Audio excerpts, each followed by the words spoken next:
on, everybody? It's your buddy, it's your pal Spaz Phoenix, and this is FLIX. We're doing 2 for 1 in this particular pod. We're going to do a quick talk about a movie that I just saw. We're going to do a quick talk about a preview that I just saw at the movie that I just saw.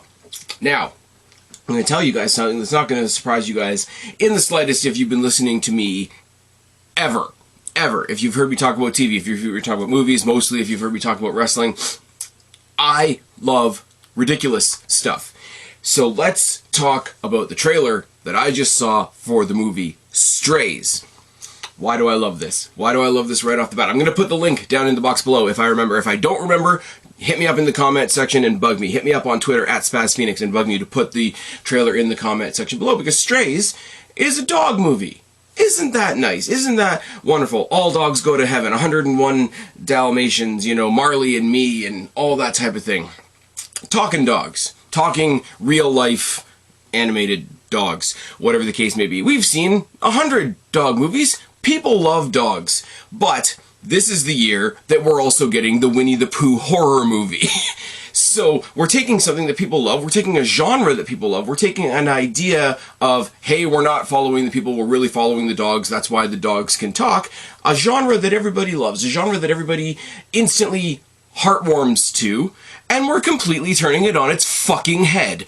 Oh, yes. Love this. Love this from the minute I saw the trailer. You start off, you got the dog. Dog's talking about what a great day it is. That's my owner. That's my owner, Doug. He's the greatest guy in the world. Meanwhile, in actuality, the owner's like throwing beer cans at the dog and treating the dog like shit. But dogs are happy people. Dogs like any interaction they can. In the trailer, he says, oh, Doug plays this great game with me called Fetch and Fuck. He drives me out into the middle of nowhere and tosses a ball and drives away, and I bring it home, and when he says, oh, fuck, then I know I've won the game. Does that not encapsulate fully the eternal optimism that we see in dogs? Then we get, you know, big bad evil owner, because, oh, ominous, human beings are bad people. That's an original concept, but it works for what we get. Drops him off in the middle of the city, starts meeting some other dogs, starts meeting some stray dogs in the city. And, you know, oh, strays are bad. I guess it's supposed to be some kind of, like, comedic metaphor for homeless people and all that, because people treat homeless people terribly. People treat stray dogs terribly as well, and because human beings are terrible, we care more about the dogs. But he meets these dogs, and he's all, you know, he's still all optimistic and whatever, and slowly they have to break to him, and it's like, no, that guy doesn't give a shit about you, and you're a stray. But that's okay. I'm going to show you how fun it is to be a stray dog. Really shitty comparison is when the chick in Titanic starts hanging out with Leonardo DiCaprio and basically finds out how fun it is to hang out with the poor people. I can't help what that makes me think of, but that makes me just think of that. They go around, they're hanging out in the alleyways, they're drinking leaking beer from a keg that's been left outside and whatnot, and, you know, obviously the whole, like, dogs bark at mirrors and all that kind of thing. And, slowly but surely starts making fun. All these friends, you know, don't judge a book by its cover. It's a satire of that tired cliche.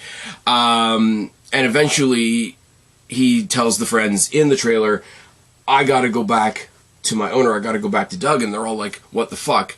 And then the movie turns on its head and says, I'm gonna go back to him and take what he cares about most. I'm gonna go back to him and I'm gonna bite his dick off. And then the rest of the movie is about all these dog friends going back to this guy's house so that this dog can bite its owner's dick off. I'm sorry, that's hilarious. For the people out there, and I'm saying this once again, for the people out there that are like, oh, why would you do this with such a nice genre, with such a nice little pocket of fiction? Because that's part of the fun. It really is.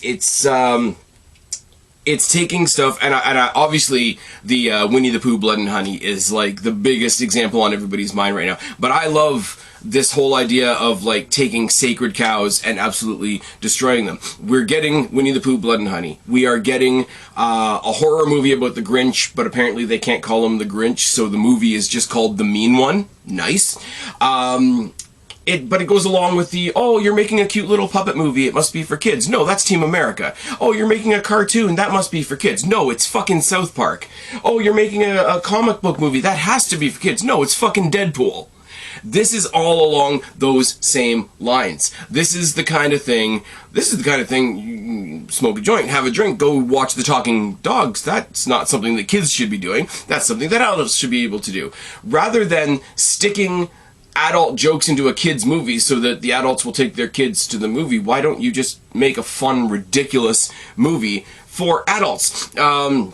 There's a scene in the trailer that says, you know, oh, we've been walking for so long, da-da-da-da-da, my little puppy feet are hurting me, this can't get any worse, and then one of them gets carried away by a hawk. Fucking fantastic. They eat the best thing, and it's a thing that I like in movies in general, when something is entirely in one form and then it goes to another form. There's a part at the end of the trailer, and it's a little cliche for a comedy like this, but the dogs start eating mushrooms and they start hallucinating, and then one of them is all of a sudden animated, and then one of them is all of a sudden a hand puppet, and they have human hands and all that kind of thing. It's stupid, but it's stupid in the right way, and we're going to talk about that a lot today. It's this idea that everything, you've been going along in the real world, and all of a sudden, Truman Show style, everything that you thought was the real world isn't, because here's an animated dog, and this dog's all of a sudden a sock puppet, or whatever the case may be. I do like, as well, when they first befriend him in the alley in the big city. I don't know what city it is. I'm assuming it's New York, but that's just because movies make me assume that everything is New York. When they're first trying to approach him, and the biggest dog in the group, don't ask me, I don't know about breeds of dogs and all that kind of thing. He's got a cone on his head. He's like, oh, well, I should be the one to go talk to him because I'm a therapy dog. That's cute. That's funny. Sets us up for the not quite so cute and exceptionally more funny comedy that is to come. And like I say, the entire basis of the movie from then on is we're going to help our friend get back to his owner so we can bite his dick off for being an asshole. It's good. It's fun. It's like the old teenage comedies that we had back in the day, where you had like Superbad or Euro Trip and whatever, and the entire goal is we're gonna help our buddy get to this girl so he can get laid. This is the, you know, anthropomorphized canine character equivalent of that. We're not trying to help dogs get laid, because that would be weird, although there is a scene at the very end of the trailer where they're all humping lawn ornaments. So that's also clearly a thing. This looks like it's going to be a lot of fun. Leave your brain at home and listen to animated dogs be incredibly rude and crass, and watch all the right people get twisted up by it. That's a lot of fun. That looks ridiculous. Speaking of ridiculous, I saw this trailer when I went to see Cocaine Bear, because of course I went to see Cocaine Bear, because holy fuck, Cocaine Bear. Alright. I'm going to say this right now, unabashedly. You guys know I have series that I love, series that I follow. I'm looking forward to Scream 6. I'm looking forward to Saw 10. I'm going to get that on a loop now. We just saw Ant-Man, which is the most recent Marvel movie. Ant-Man? Disappointing as fuck, by the way. I've seen a lot of other good movies. I've seen Knock at the Cabin, which is really good. This movie, this Cocaine Bear that I saw this weekend, is the best time I have had at the theater in 2023 so far. Now, that doesn't really count for very much because we're only at the end of February, but this is absolutely, unabashedly, like going in with absolutely no expectations, the best time I have had at the movies this year so far. Partially because anyways, and I've tried to explain this to a bunch of people on social media and whatever, this movie didn't have to be good for me, which is really a funny thing to say, but it really didn't. It was already good, or sorry, it didn't have to be good, because the enjoyment, or at least the partial enjoyment I got out of this movie was the fact that it even exists. One of the first trailer reviews I did for you guys was a trailer review for the movie Sick, which was on Peacock, which means we can't get it here in Canada, which means I had to find it through other means. But I said, I think in that trailer, I don't even care if this is good, I just love that it exists. And then it went on to be quite good, quite hilarious, a nice little stab at COVID culture and, you know, people grasping for that victim card, etc., etc., etc. All the things that wind me up if you've been following me at all as a podcaster. And that ended up being really good, but I still said, initially, all this movie has to do is exist, and I'm already having a good time. All this movie had to do was exist, and I'm having a good time. But holy Christ. Hey Spaz, it's a stupid movie. Yes, it's a stupid movie. But a stupid movie done well is fucking art. Everything in this works perfectly. The ensemble cast works. The fact that I only knew 2 of the actors in this. One of them was Ray Liotta, and one of them was...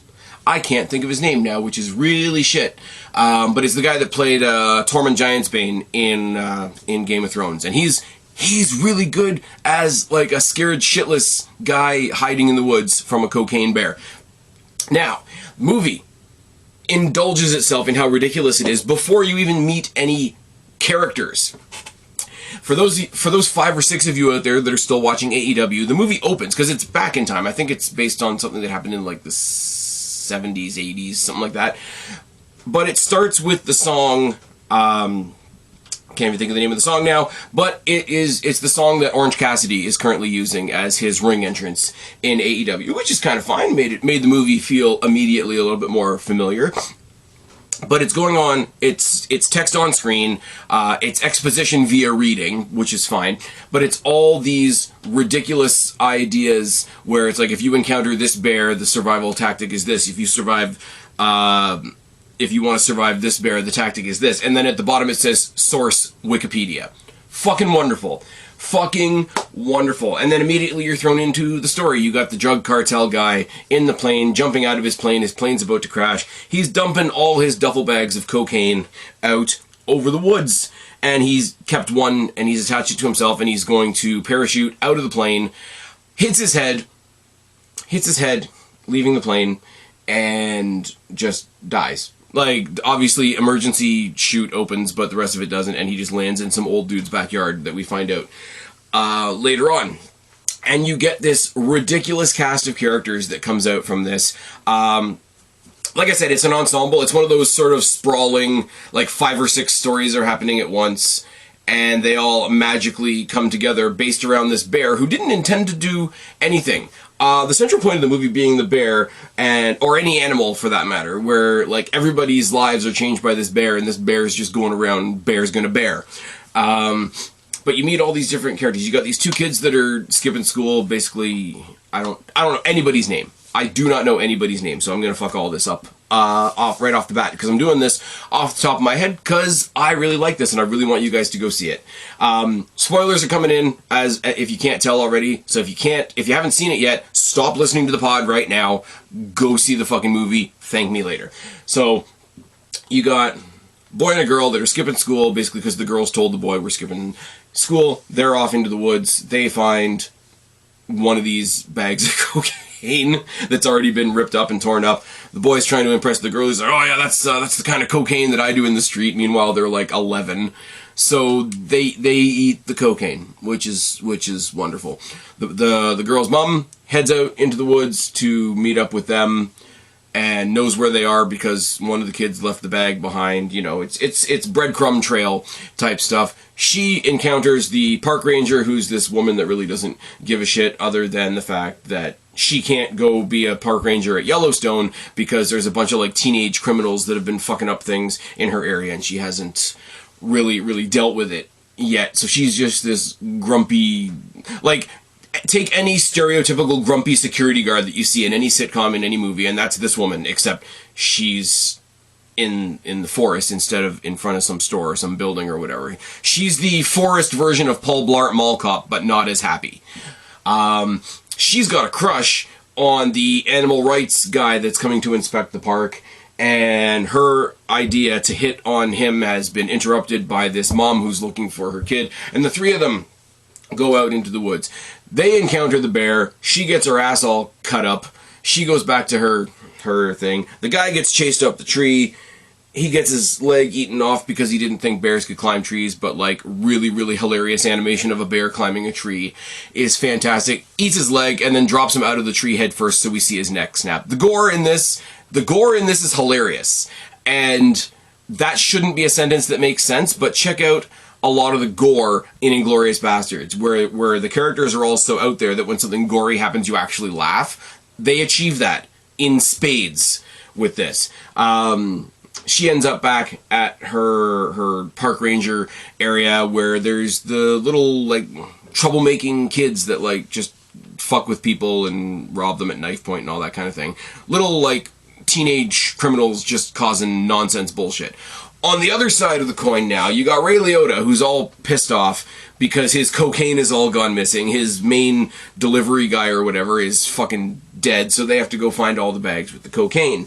So he gets his one main guy to go get the other main guy back into the mix, and the other main guy is his kid, Ray Liotta's kid. It's like, yeah, I know his wife just died, but snap him out of it and go back and get my cocaine because I'm tired of babysitting my grandson. So Ray Liotta's character is fucking fantastic. So now you've got these two serious, like, gang-related criminals. One who doesn't even want to be in it anymore and is always kind of crying a little bit.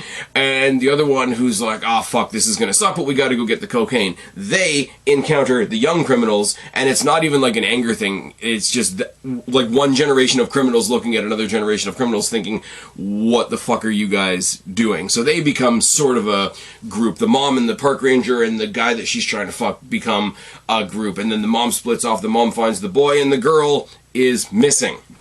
She becomes the MacGuffin for the rest of the movie because she's hiding in the cave at the other end of the forest, rah-de-rah-de-rah. Now, the forest is called the forest is all around a mountain called Blood Mountain. Love cliches. Absolutely fucking love cliches. Any, like, pirate movie or pirate adjacent movie or treasure hunting movie always has that moment where it's like, oh, well, where's the treasure hidden? Oh, it's on Isla de Muerta, or some version of Isla de Muerta. Yes, let's go to Death Island. I'm sure we'll find treasure and no problems on Death Island. So let's go up Blood Mountain to go to Secret Falls. Now, the idea being that the daughter wanted to go out with the mom to paint the waterfall with some weird dye thing that she had in her bag. And the mom couldn't do it because her mom is a nurse, convenient, who's too busy shagging some new guy at work. So the daughter has now gone with the friend to go paint the waterfall, and that's what's caused this whole situation. So the mom gets to feel nice and guilty and all that kind of thing. So she splits off from the park ranger who's just had her ass chewed off, from the nature guy who's just been killed by nature. I love irony. The park ranger chick thinks her authority has been all fucked up, so she's hiding in her little park ranger thing. She meets up with the other two young, like, troublemaker, teenager, criminal kids and thinks that they've also been attacked by the bear, but no, they've been attacked by the other older criminals. And then in trying to shoot the bear, she blows one of their brains out. And again, gory as hell, really, really super, super sad, but hilarious at the same time, which is great. You got a cop who wants to figure all this stuff out. He's definitely got that Danny Glover, I gotta solve this crime, but I'm too old for this shit vibe going on. So he's gonna go into an area that's not even technically his, but he's following the criminal that is in that area. So it's one of those, oh, this isn't your jurisdiction things, which is another big cliche of cop movies. Bring in the cliches. Just keep piling them on. Finds out that the young rookie cop has been warped, has been corrupted to the dark side, and helps all the criminals find him when he finds the cocaine, and then they all fight the bear. Eventually, what I love about this is everybody realizes this situation is fucked. The young criminals want out. The gang criminals want out. It's only Ray Liotta who's, like, refusing to see what a fucked up situation this is and pushing it all on. Oh, by the way, the cop shoots off two of the guy's fingers. So I'm sure there's some sort of cops are bad social commentary in there somewhere that I'm not going to touch because it's nonsense. Oh, yes. The cop gets shot when he gets turned on by the other cop, by Ray Liotta, who nobody knew was in the woods until that point. Just go get the cocaine yourself. Why'd you send your guys? Who knows? It's fine. You get him and his son back. There's all kinds of daddy issues and whatever, telling him what a bad dad he was. It's like, well, where'd you leave him? Oh, the grandson's at home by himself. So everybody's a bad dad. Awesome. I don't know. There's so much. I don't know. This is all going to sound like a ramble, and I don't care. Come to find, at the end of the movie, the young girl has got a bad ankle or whatever. She's hiding in a cave.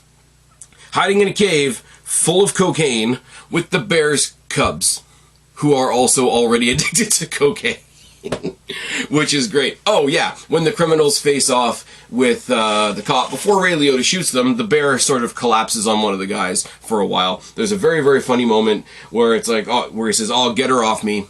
And it's like, well, how do you know it's a girl bear, not a boy bear? Well, because my ear is covered with her vagina. That's the tone of the movie, folks. It's really fucking good. It's really fucking, and I really, really do hope you took my advice and didn't listen this far if you haven't seen the movie yet. But basically, it's, you know, the one guy that keeps pressing on when everybody else says, let's get the fuck out of here, ends up being his own demise. Because, you know, the cocaine, there's a funny thing throughout the whole movie, the whole theme, where it's like, okay, it's really bad that the bear's done cocaine, but if we want him to go a certain way or to, you know, send him off in a different direction so that we can run away, we just bait him with more cocaine. It's fantastic. There's an escape scene when the paramedics come to get the park ranger chick, where two things happen simultaneously. The female paramedic who's driving hits a tree. By this time, her partner's already been eaten. The woman park ranger is in a stretcher in the back, so her arms and legs are all tied down, right? So two things happen simultaneously. The bear jumps into the truck.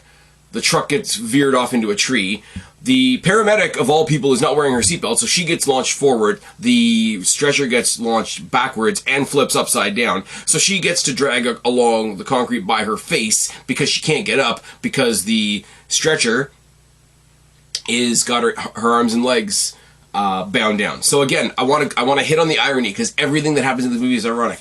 You're on a stretcher. You've been picked up by the paramedics. The stretcher is an indicator that we're taking you to help. But no, the stretcher is the thing that kept your arms and legs bound while your face get ground into the dirt. Now, the other irony, paramedics. Where do paramedics go? A lot of the time to car accidents. Why do people get hurt so often in car accidents? Because they didn't wear their seatbelt. The paramedic herself gets launched out of the ambulance because she didn't have her seatbelt on.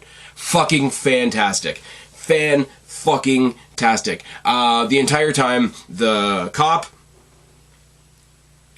who went out to find all these guys and went out of his jurisdiction because the criminal that they were following was in his jurisdiction somehow, also was calling back to the cop that eventually ends up turning on him, because that cop was watching his dog that's not really his dog, because he wanted a big manly dog, and he got a little Fifi hairy dog with all kinds of pink bows and whatever.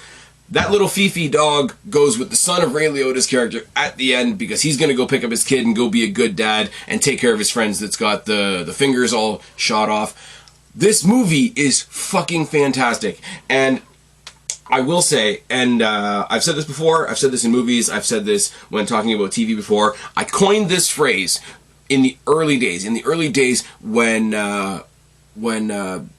Walking Dead was just becoming a thing. And I was trying to convince other people to watch it. I was trying to convince people in my own family to watch it. And it's like, I don't really like gory movies. I don't really like zombies. That's not really my thing. Okay, watch Walking Dead. It's not about the zombies. It is a little bit, but I'm about this close. And you can't see because this is an audio platform, but my fingers are so close together. I am this close to making my entire sales pitch, go see Cocaine Bear, because it's not about the Cocaine Bear.